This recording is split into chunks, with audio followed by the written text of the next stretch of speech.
अल्हम्दुलिल्लाहि रब्बिल आलमीन नहमदु नुसल्लिहु अला रसूलिहिल करीम फ़अऊज़ु बिल्लाहि समीइल अलीम मिनश शैतानिर रजीम मिन हमज़िहि व नफ़्सिहि व नफ़्ख़िहि बिस्मिल्लाहिर रहमानिर रहीम रब्बी ज़िदनी इल्मा अल्लाहुम्मा रब्बी ज़िदनी इल्मा रब्बि इश्रह ली सदरी व यस्सिर ली अमरी वहलुल उक़दतम मिन लिसानी यफ़क़हू क़ौली अल्लाहुम्मा जअलना मिनहुम मिनल्लज़ीना आमनू व अमिलुस्सॉलिहाति व तवासौ बिल हक़्क़ि व तवासौ बिस्सब्र आमीन या रब्बल आलमीन।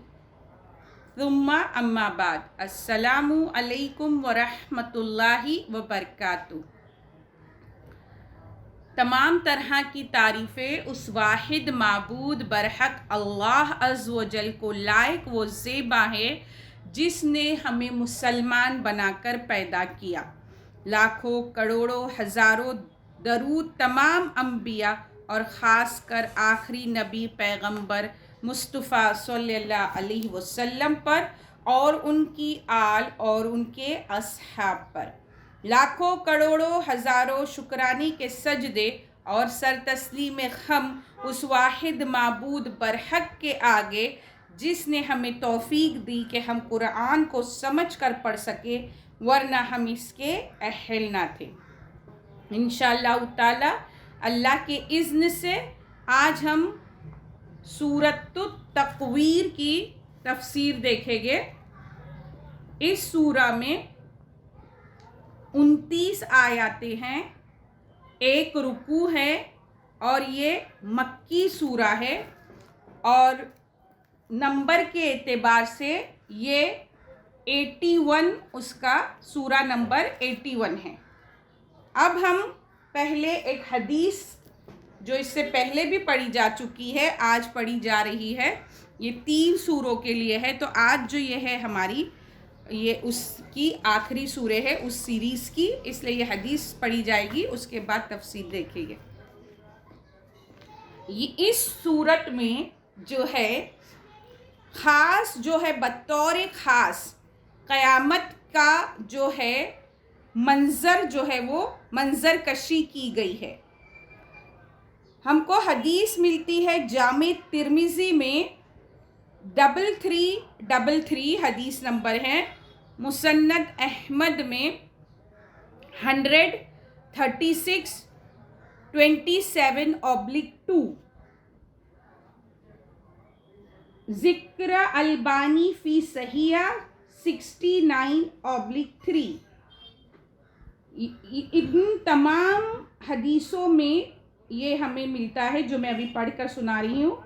रसूल अल्लाह सल्लल्लाहु अलैहि वसल्लम का फरमान है, जिसको ये बात पसंद है कि वो क़यामत को इस तरह देखे जैसे आँख से देखना होता है, तो उसे चाहिए कि वो इज़ा शम्सु कुव्विरत इज़ा समाउ फ़तरत इज़ा समाउ शक़्क़त गौर और तवज्जो से पढ़े।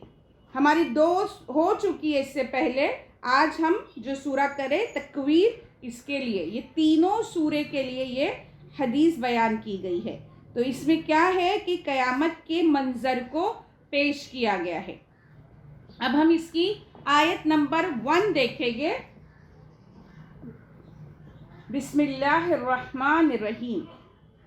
इज़ा जब, शम्सु सूरज, कुव्विरत लपेट दिया जाए, जब सूरज लपेट दिया जाए।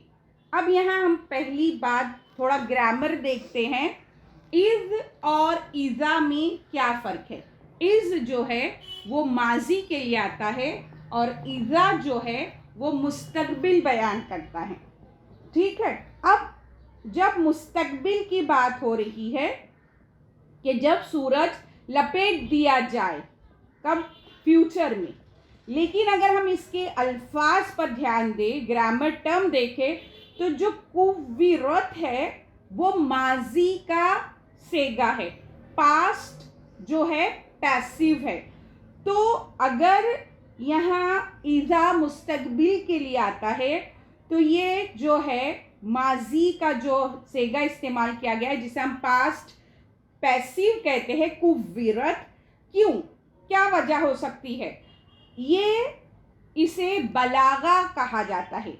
ये ताकीद के लिए होता है और ये खास उस वक्त लाया जाता है जब पूरी ताकीद शामिल हो कि ये चीज़ होने ही वाली है, गोया ऐसे होने वाली है, होगी ये फ्यूचर में, लेकिन उसे माजी में बयान किया जा रहा है क्योंकि माजी में जो हो चुका है वो डेफिनेटली हो गया।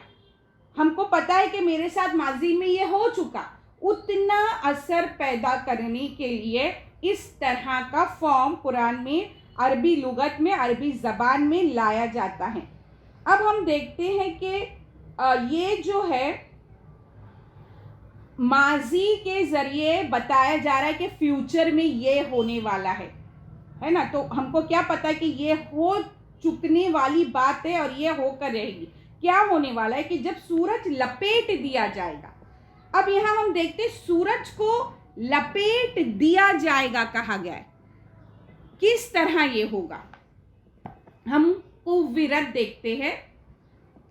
ये जो कुव्विरत है ये तकवीर से मुश्तक है, जो इस सूरा का नाम है तकवीर। अब उसके मानी क्या होते हैं? उसके मानी होते हैं बेनूर हो जाने के, है ना। ये मानी है उसके कि वो बेनूर हो जाएगा। अब यहाँ हम देखते हैं कि एक कुव्विरत जो है, तकवीर जो है, वो किस तरह होता है? मतलब किसी चीज़ को पगड़ी की तरह लपेटना, मतलब जो सर पे पगड़ी बांधी जाती है उसे कैसे राउंड राउंड करके लपेटा जाता है, बिल्कुल इसी तरह उसे लपेटने के लिए ये जो है कौफ, वा और रा के मादे पे जो है ये बयान होता है। जिस तरह सर पर जो अमामा लपेटा जाता है, बिल्कुल वो जो है अल्लाह सुब्हानो ताला ने अल्फाज का इस्तेमाल किया।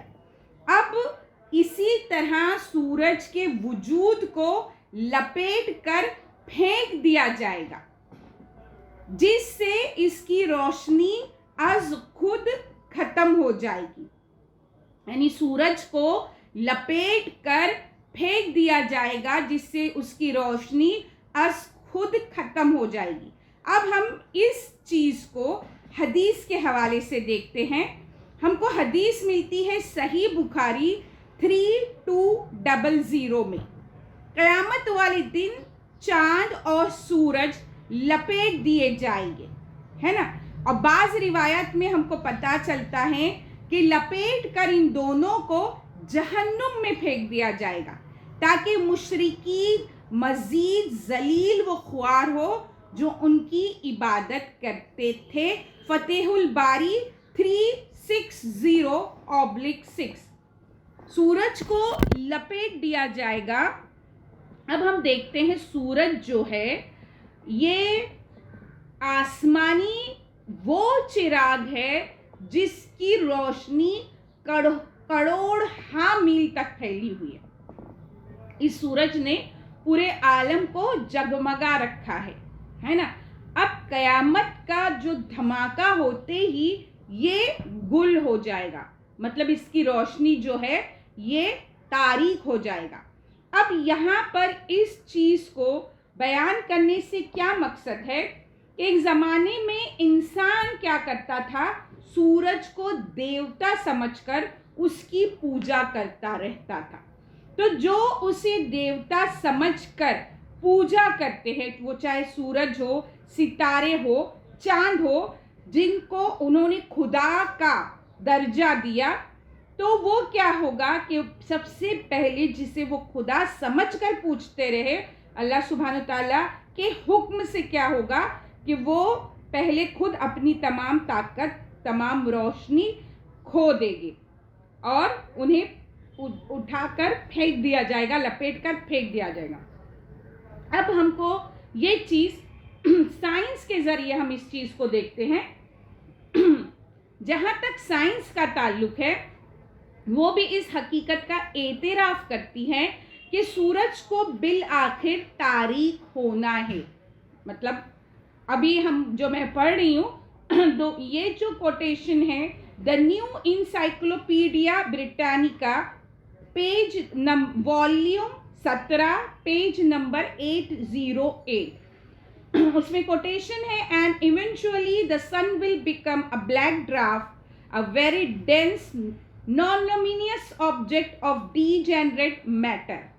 तो जो सूरज पूरी आब व ताब से आज चमक रहा है, गोया कि सूरज जमीन के लिए क्या है, पावर हाउस की हैसियत रखता है, सबसे बड़ा पावर हाउस है। और जो सूरज की जो रोशनी है, जो ज़मीन की सतह तक पहुंचती है, अगर हम उसकी मिकदार हासिल करते हैं तो 4 मिलियन हॉर्स पावर फी मुरब्बा मील है। मतलब सूरज अपने आप में क्या है, एक पावर हाउस की हैसियत रखता है। अब इतनी अजीम ताकत जो सूरज के अंदर है, वो क्या होगी, वो खो देगा। क्योंकि अल्लाह सुब्हान ताला कुरान में हमें क्या खबर दे रहे हैं कि जो सूरज है और ये उसके बाद जो आगे सितारे आएंगे और जो भी चीज़ आएगी, ये तमाम जो है चीज़ों का बनाने वाला, इस पूरी कायनात का खालिक और मालिक सिर्फ और सिर्फ अल्लाह अज़्ज़ व जल है। तो अल्लाह के हुक्म आते ही ये सूरज क्या होगा, लपेट दिया जाएगा। अब हम देखते हैं, हमें हदीस मिलती है सही बुखारी में।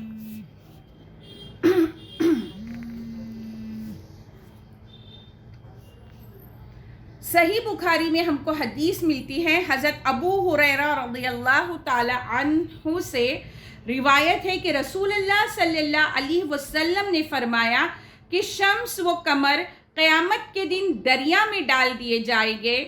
और मुसन्नद में हमको हदीस मिलती हैं, इसके साथ ये भी है कि जहन्नम में डाल दिए जाएंगे। अब यहाँ पर जो है इब्ने अब्बास रज़ी अल्लाह ताला अन्हुमा का हमको एक कौल मिलता है कि सूरज को, चांद को और सितारों को लपेट कर बेनूर करके समंदरों में डाल दिया जाएगा और फिर पिछुआ हवाएं चलेगी और आँख लग जाएगी। ये हज़रत इब्ने अब्बास रज़ी अल्लाह ताला अन्हुमा का कौल है। अब ये कैफियत होगी सूरज की। सूरज की ये कैफियत होने के बाद हम देखते हैं कि जो दूसरी आयत की तरफ हम आते हैं। दूसरी आयत में अल्लाह सुब्हान ताला बयान करते हैं व और इज़ा, जब, नुजूमु सितारे। अब सूरज के बाद सितारों की बात हो रही है। नुजूमु का दौरत, मांद पड़ जाए, और जब सितारे मांद पड़ जाए। अब यहाँ पर क्या बयान हो रहा है कि और जब सितारे मांद पड़ जाए, है ना। अब अल्लाह सुब्हानो ताला ने यहाँ क्या कहा, जो अंग का दौरत है वो अंकदार से मुश्तक है और उसके मानी होते हैं गिरने के, है ना। अब यहाँ पर क्या बताया जा रहा है कि आसमान के सब सितारे समंदर में गिर पड़ेंगे ये अल्लाह सुब्हानो ताला के हुक्म से होगा। अब हम देखते हैं इस आयतों में सीक्वेंस। जब सूरज जो है ये उसकी जब रोशनी बेनूर हो जाएगी, उसकी जब वो ख़त्म हो जाएगा उसका उजाला, तो डेफिनेटली क्या होगा, इंसान का जो रुझान है वो चांद और तारों की तरफ जाएगा, है ना। अब सूरज जो है वो दिन में है, ऐसा हुआ। तो अल्लाह सुब्हानो ताला ने वेरी नेक्स्ट दूसरी ही आयत में हमको क्या बता दिया गया है कि ये जो चिराग है ये बुझा दिए जाएंगे, दुनिया तारीकी की नज़र हो जाएगी। क्यों होगा? ताकि इन तमाम चीज़ों को तोड़ फोड़ कर इस अमल से एक नया आलम वजूद में लाया जा सके। जिस आलम को वजूद में लाना है उसकी वजह से कुरान दो टोक इस बात की बशारत देता है, इंसान को आगाह करता है कि वो धोखे में ना रहे, कि ये वक्त बहुत करीब है जब ये सब होगा। फिर उसके बाद हम देखते हैं आयत नंबर 3 में। आयत नंबर 3 में अल्लाह सुब्हानो ताला बयान करते हैं, वह और इज़ा जब जिबालू पहाड़ सुय्यरत चलाए जाए, और जब पहाड़ चलाए जाए। अब यहाँ हम देखते हैं कि पहले सूरज, उसके बाद सितारे। अब जो तीसरी आयत है और इसमें एक सीक्वेंस, एक रिधम है। अगर हम ध्यान दें तो वो इज़ा इज़ा इज़ा से शुरू होके जो आखिरी आयत का तीसरा जो लफ्ज़ है वो फीमेल साइन के साथ आया है। ये भी ग्रामर समझने की ज़रूरत है। तो अब यहाँ पे क्या बताया जा रहा है कि जो जिबाल है, मतलब एक पहाड़ नहीं है, जो है तमाम पहाड़ों की बात हो रही है, प्लूरल है, जमा का सेगा है। तो अब जो पहाड़ जो है वो क्या होंगे, चलाए जाएंगे। अब हम देखते हैं कि पहाड़ चलाए जाएंगे, ये कैसे होगा, कैसे होगा, इस बात को हम समझते हैं कि जब कयामत का झटका लगेगा तो क्या होगा, ज़मीन अपनी कशिश खो देगी। जो झटका होगा उससे ज़मीन अपनी कशिश जो है खो देगी, और जो हौलनाक कैफियत पैदा होगी उसका हल्का सा तस्वुर इंसान को चौंका देने के लिए काफ़ी होगा। मतलब जैसे ही ज़मीन अपनी कशिश खो देगी, पहाड़ों के उड़ाए जाने का जो मंज़र है वो हमारे सामने आएगा। और पहाड़ों को उड़ाए जाने का जो मंज़र है वो कुरान में 12 बयान हुआ है। हम काफ़ी जगह कुरान में देखते हैं, सूरों में, आयतों में, कि जो पहाड़ है वो क्या होंगे, जो ज़मीन फटने लगेगी और पहाड़ को अलग कर देगी, और ज़मीन का साथ छूटने की वजह से पहाड़ हवा में उड़ने लगेंगे।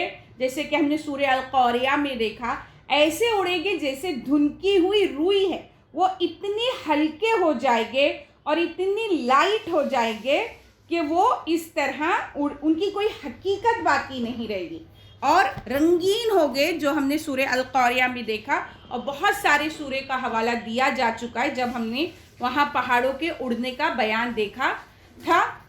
अब हम देखते हैं कि जब पहाड़ ज़मीन से उखेड़ कर हवाओं में चला दिया जाएंगे, या वो धुनी हुई रुई की तरह उड़ा दिए जाएंगे, उसके बाद क्या होगा।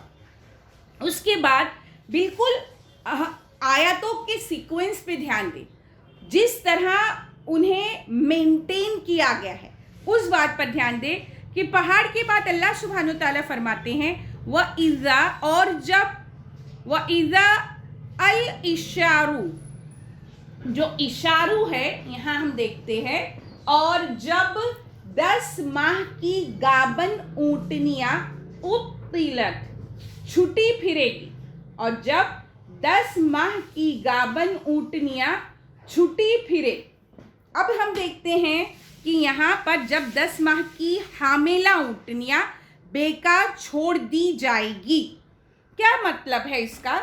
हम देखते हैं कि यहाँ जो इशारू है वो उशारा की जमा है ना।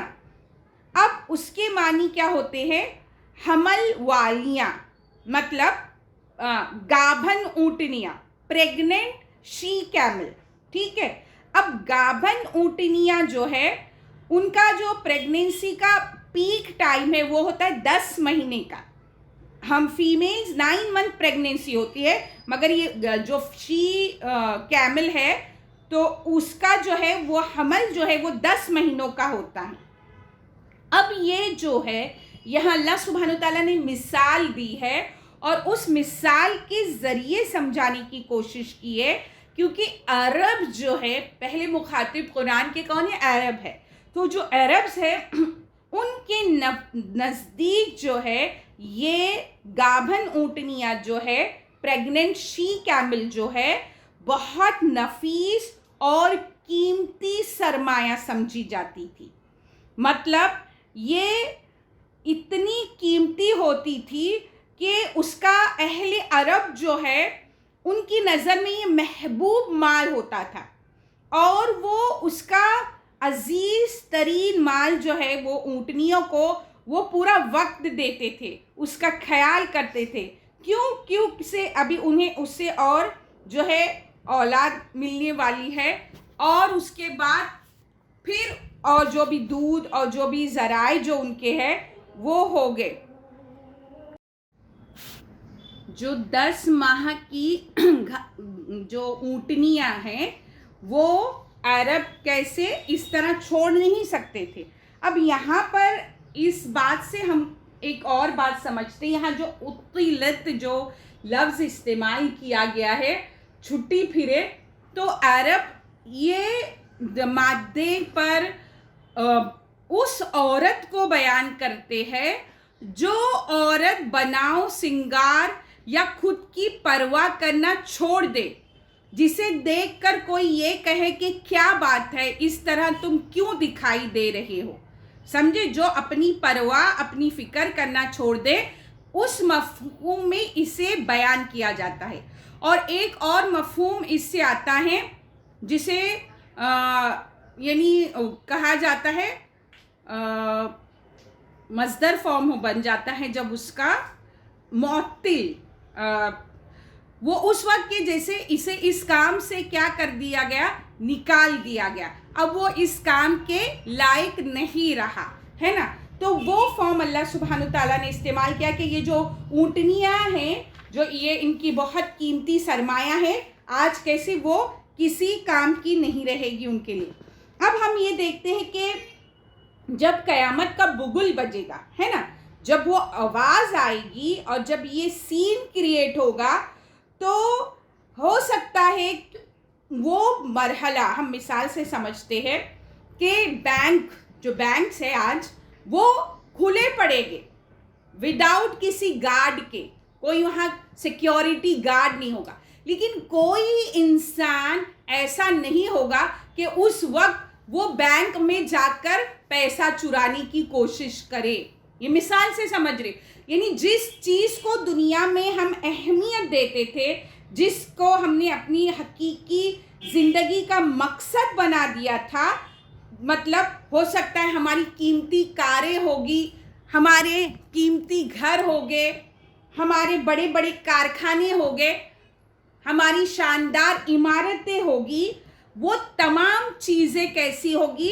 एकदम बेकार और फना जैसी लगेगी, बिल्कुल भी अहमियत की हामिल नहीं होगी। समझ में आ रही बात? वो इसी तरह, मतलब उसको कोई अहमियत हामिल नहीं होगी। इसी तरह हम एक मिसाल के ज़रिए और समझते कि अगर घर में आग लग जाती है ना, उस वक्त मेरे घर में, मेरे कबर्ड में मेरा सोना है ना, मेरा पैसा है, मेरा जो भी है सरमाया वो मेरे कबर्ड में है। लेकिन जब घर में आग लगती है तो सबसे पहले मेरी कोशिश क्या होती है कि मैं घर से भाग जाऊं, निकल जाऊं। मैं उस आँख का हिस्सा ना बनूं, मेरी जान पर क्या हो, कोई तकलीफ ना हो। उस वक्त मुझे ये ख्याल बिल्कुल नहीं रहता कि मेरे कबर्ड में पैसा है, सोना है या हीरे जवाहरात है। मकसद सिर्फ ये होता है कि मैं अपने आप को बचा लूँ। तो अल्लाह सुब्हानहू तआला यहाँ ये मिसाल से समझा रहे हैं हम कि यहाँ जो अल्लाह सुब्हानहू तआला ने इशा जो इस्तेमाल किया, जो लफ्ज़ गाबन इशारू, जो गाबन उटनियाँ बयान की, तो वो उनके लिए उस वक्त का सबसे कीमती सरमाया था। आज हमारे लिए क्या, हमारा बैंक बैलेंस, हमारे जेवरात, सोने, हीरे जवाहरात, कोई चीज़ की तरफ कोई नहीं देखेगा। सूरे अल हज में अल्लाह सुब्हानहू तआला बयान करते हैं, जिस दिन दूध पिलाने वाली माँ अपने दूध पीते बच्चे को भूल जाएगी, हामिला औरतों के हमल गिर जाएंगे। ये है क़यामत की उस आवाज़ से इंसानों की जो कैफियत है वो इस तरह हो जाएगी। फिर अल्लाह सुब्हानहू तआला आगे बयान करते हैं, वह इज़ा, और जब, उहूशु, वुहूशु वहशी जानवर, हुशिरत इकट्ठे किए जाए, और जब वहशी जानवर इकट्ठे किए जाए। अभी देखो बहुत सीक्वेंस में खूबसूरती है कि जब अल्लाह सुब्हानहू तआला ने पहाड़ों की बात की कि जब वो इस तरह उड़कर बिखरने लगेंगे, फ़ौरन उसके बाद अल्लाह सुब्हानहू तआला ने गाभन ऊँटनी का जिक्र किया। अब उस ऊँटनी के जिक्र के बाद अल्लाह सुब्हानहू तआला उहूशु का जिक्र करते, वहशी जानवर का इकट्ठे किए जाए। अब हम देखते हैं कि ये जो वहशी जानवर के इकट्ठे किए जाने का अल्लाह सुब्हानहू तआला जिक्र करते हैं, हम देखते हैं कि जो क़यामत के जो दिन की चीख है, जो उसकी आवाज़ है, उससे क्या होगा कि वहशी जानवर, देखो यहाँ डोमेस्टिक एनिमल्स नहीं एक्सप्लेन किए गए, यानी वो जानवर नहीं बयान किया अल्लाह सुब्हानहू तआला ने जिसे हम पालतू जानवर कहते, जो हमारे साथ रहते हैं, है ना। अल्लाह सुब्हानहू तआला ने वहशी जानवर को बयान किया है। क्यों? क्योंकि वहशी जानवर कहाँ होते हैं? पहाड़ों में होते हैं, है ना, गारों में होते, केव्स में होते। तो यहाँ जैसे ही पहाड़ जब चलने लग जाएंगे, उड़ने लगेंगे, तो जो जानवर है वो घबरा कर क्या है, वो ज़मीन की तरफ आएंगे। गौर से इस सीक्वेंस को समझने की कोशिश करें कि जो जानवर है वो घबरा जाएंगे, डर के, उनके अंदर जो फितरत है, वो जानवर अपनी फितरत भूल जाएगा। मतलब वो जानवर जंगल छोड़ के, पहाड़ छोड़ के, गार छोड़ के, जहां वो छुपते, उनकी बिलें छोड़कर जमीन की तरफ आएंगे, इंसानों की तरफ आएंगे। जबकि जानवर क्या करते, इंसानों को देख के भाग जाते, क्योंकि उन्हें पता है कि ये हमारा शिकार करते हैं, है ना, हमें नुकसान पहुंचाएंगे। लेकिन उस दिन क्या होगा, जानवर इंसानों की बस्ती के सामने आएंगे। जो फितरत है सांप की डसने की, वो सांप अपने डसने की फितरत भूल जाएगा। शेर काटने की जो फितरत है वो भूल जाएगा। तमाम लोगों के साथ, तमाम इंसानों के साथ वो जानवर भी एक साथ खड़े होंगे और कोई आपस में खौफ नहीं होगा। इंसान भी उस जानवर से खौफ नहीं खाएगा और ना वो जानवर खौफ खाएंगे। और फिर उसके बाद ये आता है, मुफस्सिरीन बयान करते हैं कि ये जो जानवर है उनका भी क़िसास होगा, उनका भी बदला दिया जाएगा। और जो जानवर है वो क़यामत के दिन जब जानवरों का पूरा हिसाब हो जाएगा तो उन्हें क्या कर दिया जाएगा, मिट्टी बनाकर ख़त्म कर दिया जाएगा। और जब जानवरों की ये कैफियत काफिर देखेंगे तो क्या कहेंगे कि काफिर कहेगा कि काश मैं इन वहशी जानवरों की तरह मिट्टी होता। अब यहाँ पर अल्लाह सुब्हानहू तआला ने जानवरों में एक ऐसा एहसास रखा है कि जब भी कोई आफत आती है कोई, तो उस मुसीबत को वो समझ जाते हैं, है ना। तो वो जो है वो समझ जाएंगे और वो समझने के बाद क्या होगा, वो अपनी जो दरिंदगी की फितरत है, वो जो है, जो जिबिल्लत है जो उनके अंदर, वो इस आवाज़ के पैदा होते ही, इस क़यामत के बर्पा होते ही वो फितरत उनकी ख़त्म हो जाएगी। वो मतलब वो छोड़ देंगे, वो नहीं कर पाएंगे। अब हम देखते हैं, हदीस हमको मिलती है इब्ने अबी हातिम में। हज़रत उबी बिन काब रज़ियल्लाहु ताला अन्हु फरमाते हैं, क़यामत से पहले 6 निशानियाँ होगी। लोग अपने बाज़ारों में होंगे कि अचानक सूरज की रोशनी जाती रहेगी और फिर निगाह सितारे टूट टूट कर गिरने लगेंगे। फिर अचानक पहाड़ ज़मीन पर गिर पड़ेंगे और ज़मीन ज़ोर ज़ोर से झटके लेने लगेगी और बुरी तरह हिलने लगेगी। बस फिर क्या इंसान, क्या जिन्नात, क्या जानवर और क्या जंगली जानवर सब आपस में खलत मलत हो जाएंगे। जानवर भी जो इंसानों से भागते फिरते थे और इंसानों के पास आ जाएंगे। लोगों को इस कदर बदहवासी और घबराहट होगी कि बेहतर से बेहतर माल, ऊँटनियाँ जो ब्याहने वाली होगी, उनकी भी खैर खबर ना लेंगे। जिन्नात कहेंगे कि हम जाते हैं कि तहकीक करें क्या हो रहा है, लेकिन वो आएंगे तो देखेंगे कि समंदर में भी आग लग रही है। इसी हाल में एकदम ज़मीन फटने लगेगी और आसमान भी टूटने लगेंगे। 7 ज़मीनों और 7 आसमानों का यही हाल होगा। इधर से एक तुंद हवा चलेगी जिससे तमाम जानदार मर जाएंगे। ये इब्ने अबी हातिम में हमें हदीस मिलती है।